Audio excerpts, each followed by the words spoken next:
Hey, what's going on, everyone? It's Brandon Keith Avery, and I want to welcome you to Just My Opinion, where today you will get my review / opinion on Black Mask. Stay tuned. So it's been quite some time since Johnny Depp has been in a role that gained some respect. I mean, his last few performances over the number of years have been piss poor to say the least. Everyone's getting tired of seeing him in Mordecai and Lone Ranger and Pirates of the Caribbean. So going into this movie, myself included, everyone is wanting to know, is Johnny Depp back? Has he made his return? Is he a great actor still? Does this movie have any Oscar buzz? Will anyone get any rewards?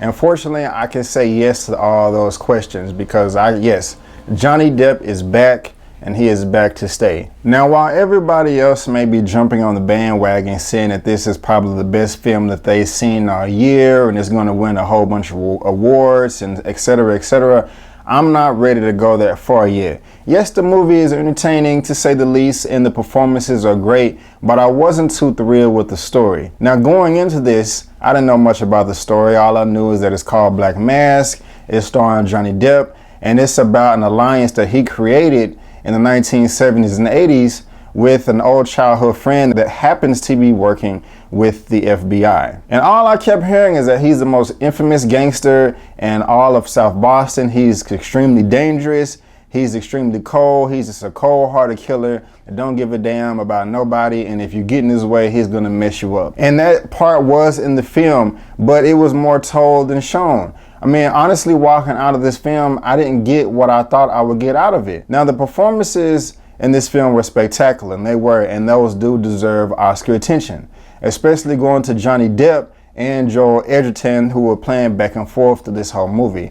If they don't get at least a nod when our Oscar season comes, I'll pretty say that's a snub. But at the same time, the year is not over yet, and we have a lot more movies to come that could knock them out. But Johnny Depp, I mean, he did this role. He played this role very, very well, and I'm very proud of him. I mean, he soaked up everything about this character that I didn't know, and now I feel that I know the character that much more, which just shows how great of a job he did. I mean, the makeup was great. His mannerisms are great. When he was upset, the way he turned his face, you felt like he had pain in every muscle in his body. And I just have to say, good job, sir. You know, it's been a long time since I've seen you do this well, and I'm glad to see that you're back. Joel Edgerton also did a great job, who played John Connolly, an FBI agent that had the alliance with Johnny Depp. You know, he was a desperate, stoic man, and Joel Edgerton brought that character to life. I mean, this whole film is full of grace. It ranges from Johnny Depp, Joel Edgerton, Kevin Bacon, Corey Stoll, and even Benedict Cumberbatch.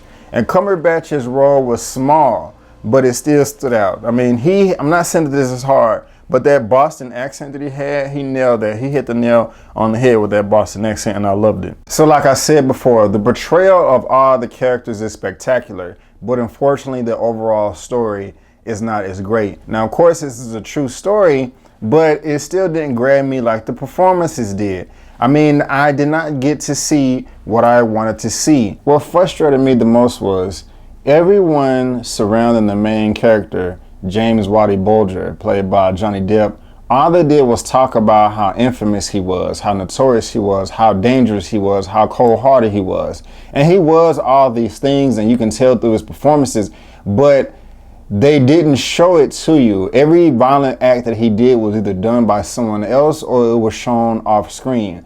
And I wanted more than that. I wanted to actually see him do these heinous crimes that he was doing. I didn't want to be told about it. I didn't want to hear some mystery or some ghost telling of it. I wanted to see it, and the film did not show me that. Now, there was one or two scenes in particular where they did get down and dirty, showing how violent he was. Now, it was a cold-hearted, point-blank shot to the face, and later on in the film, he did choke someone out. But overall, all of his corners were shown off screen. I was also a little distracted by the direction by Scott Cooper. He did Out of the Furnace a few years ago that has mixed reviews. At least the first half of this film, every time we got a new scene, it would start off with a dead shot in the center with everything symmetrical around it.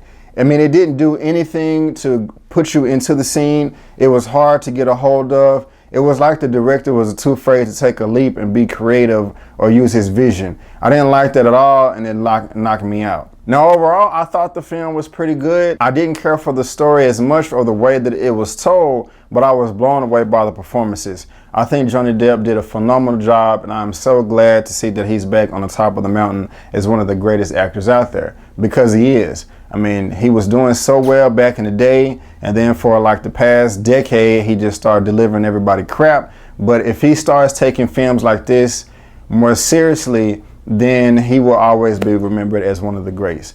If I were to rate this film out of a 1 out of 10, I would give it a 7 out of 10, which is pretty good, but guys, that's just my opinion, and I would love to hear yours. Just because I thought it was a 7 out of a 10, you may think it's a 2 out of 10 or vice versa. So let's keep the conversation going. So comment below or let me know what you think.